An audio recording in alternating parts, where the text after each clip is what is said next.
আসন্ন জাতীয় সংসদ নির্বাচনে নারীদের অংশগ্রহণ নিয়ে রাজনৈতিক মঞ্চে আলোচনার তীব্রতা বাড়ছে।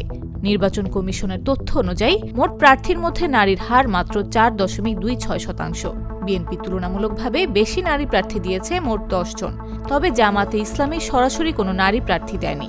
সংরক্ষিত নারী আসনে মনোনয়ন দেওয়ার প্রক্রিয়া চললেও কেন্দ্রীয় সিদ্ধান্ত অনুসারে মাঠের অসন্তোষ রয়ে গেছে। তবে জামাতে ইসলামী সরাসরি কোনো নারী প্রার্থী দেননি।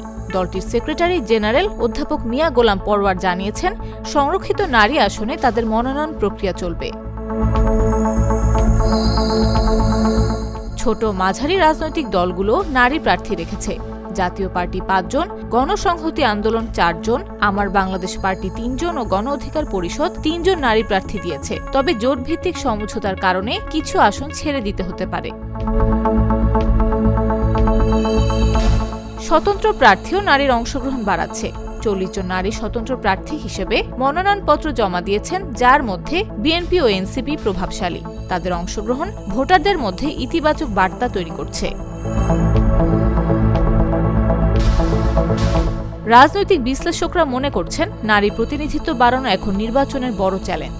রাজনৈতিক দলগুলোকে কমপক্ষে 5% নারী প্রার্থী দেওয়ার কমিশনের সুপারিশ পূরণ করতে হবে।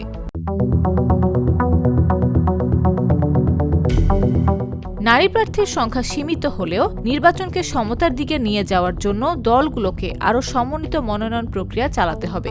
বিশেষজ্ঞরা বলছেন, তৃণমূল নেতাকর্মীদের সঙ্গে মতবিনিময় করে এবং স্বতন্ত্র প্রার্থীর সুযোগ দিয়ে নারীর রাজনৈতিক উপস্থিতি আরও শক্তিশালী করা সম্ভব। নিউজ ডেস্ক, জাগো নিউজ। দুধার চকলেটে একাকার হয়ে ওঠা প্রাণ লেয়ার সম্পর্কের মিষ্টি ম্যাজিক।